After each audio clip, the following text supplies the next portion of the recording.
அனைவருக்கும் வணக்கம். சட்டம் அறிவோம் நிகழ்ச்சியிலே நாம் தொடர்ந்து சந்தித்து கொண்டிருக்கிறோம். அரசியலமைப்பு சட்டங்களை பார்த்து வருகிறோம். இன்றைக்கு ஆர்டிக்கிள் 31 பார்க்கலாம். இது ஒரு முக்கியமான ஒரு சட்டம் பிரிவு. அதாவது ஒரு காலத்தில் அடிப்படை உரிமையாக சொத்து வைத்துக்கொள்வது என்பது இருந்தது. அதாவது எப்படின்னா, சுதந்திர காலகட்டங்களில் யார்ட்டையாவது சொத்துக்கள் அதிகமாக இருந்தால் அந்த சொத்தை அரசாங்கம் குறிப்பிட்ட தேவைக்காக அரச சொத்தையோ தனியார் சொத்தையோ கையகப்படுத்த முடியாது. இப்படி முடிஞ்சால் கூட அது ஃபண்டமெண்டல் ரைட்ஸாக இருந்ததுனால இழப்பீடு கணிசமாக வழங்கணுங்கிற மாதிரி ஒரு கட்டாயம் இருந்த சூழல். இதுதான் ஆர்டிக்கிள் 31 முதல் இருந்தது. அதாவது அடிப்படை உரிமையாக சொத்துரிமை இருந்தது. அதில் சில இந்த இடர்பாடுகள் இருந்ததுனால 1978 44வது அரசியலமைப்பு சட்ட திருத்தத்தில் அன்றைக்கு இருந்த பிரதமர் மொரார்ஜி தேசாய் அவர்கள் இந்த அடிப்படை உரிமையில் சொத்துரிமை இருந்ததை எடுத்துகிட்டு ப்ராப்பர்ட்டி ரைட்டை எடுத்து நேராக கொண்டுட்டு போய் எங்கே வச்சுட்டாருன்னா 12வது பிரிவில் ஆர்டிக்கிள் 300 கேபிட்டல் ஏ அப்படின்னு சொல்லி ஒரு சாதாரண லீகல் ரைட்டாக வச்சுட்டார். இப்போ லீகல் ரைட்டாக வச்சுட்டா நம்ம என்ன கேட்க முடியாது? ஒரு மனிதனுக்கு நான் இந்தியன் சிட்டிசனாக இருக்கேன், எனக்கு சொத்து கட்டாயம் வேணும் அப்படின்னு சொல்லி கேட்க முடியாது. அப்போ பேசிக்காக ஃபண்டமெண்டல் ரைட்ஸில் இருந்த ப்ராப்பர்ட்டி ரைட்டை ஒரு லீகல் ரைட்டாக கொண்டுட்டு போய் வச்சுட்டாங்க. 44th amendment of Indian constitution 1978.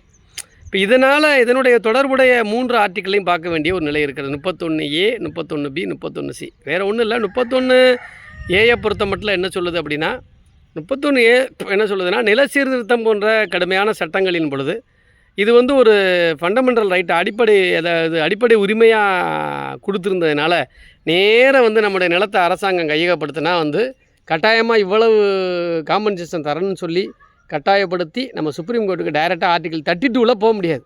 அதாவது அடிப்படை உரிமைகள் மீறப்படுகிற பொழுது நம்ம நேரடியாக உச்சநீதிமன்றத்தை நாடலாம்னு பேசியிருப்போம், நம்ம ஏற்கனவே சொல்லியிருப்போம். ஆனால் அதன் அடிப்படையில் இது அடிப்படை உரிமை அப்படிங்கிற மாதிரி சொல்லி நம்ம நம்முடைய நிலத்தை கையகப்படுத்தும் பொழுது நம்ம சுப்ரீம் கோர்ட்டுக்கு நேரடியாக போக முடியாது. ரெண்டாவது 31B என்ன சொல்லுன்னா, இது 9th ஷெட்யூலை பற்றி சொல்லும். இந்த 9th ஷெட்யூல் அப்படின்னா என்னென்னா, 9வது அட்டவணை என்பது என்னென்னா, ஒரு மாநில அரசோ மத்திய அரசோ ஒரு பிரத்யேகமான சட்டங்களை உருவாக்குற பொழுது அந்த சட்டத்தை நீதிமன்றம் மறுவரையறை செய்ய முடியாது, மறு ஆய்வு செய்ய முடியாது, நீதிமன்றம் ரிவ்யூ பண்ண முடியாது. அந்த ஒரு சட்ட பாதுகாப்பை அந்த 9வது ஷெட்யூல் தரும். அதை ஆர்டிக்கிள் 31B தான் கொண்டு வந்தது.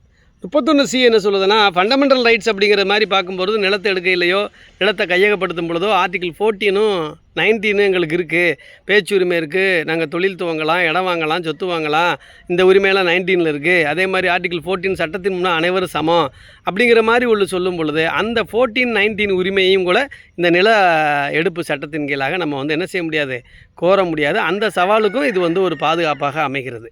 இதுதான் ஆர்டிக்கிள் 31. இருந்தாலும் கூட ஒரு ஃபண்டமெண்டல் ரைட்டாவோ லீகல் ரைட்ஸாக இன்றைக்கி இருந்தாலும் அன்றைக்கி ஃபண்டமெண்டல் ரைட்டாக இருந்த அந்த சொத்துரிமை என்பதால் ஒரு அரசு என்ன செய்யலாம்னா, தனியார் நிறுவன சொத்தையோ அரசு சொத்தையோ ஒரு குறிப்பிட்ட சட்டத்திற்காகவோ பொது பயன்பாட்டுக்கோ எப்போ வேணாலும் கையகப்படுத்தலாம். நியாயமான இழப்பீடை கொடுக்கணும். இவ்வளவு தான் கொடுக்கணும்னு சொல்லி சில பிரத்யேகமான நடவடிக்கைகளில் நம்ம போய் கோர்ட்டில் போய் கட்டாயமாக கேட்கவும் முடியாது. இப்படிப்பட்ட சொத்துரிமை என்பது இந்த வகையில் இந்தியாவில் இந்தியன் சிட்டிசனுக்கு இருக்குங்கிறத இந்த ஆர்டிக்கிள் மூலமாக நம்ம தெரிஞ்சுக்கிட்டோம். அடுத்து வேறொரு சட்டப்பிரிவு மூலமாக சந்திக்கலாம். நன்றி, வணக்கம்.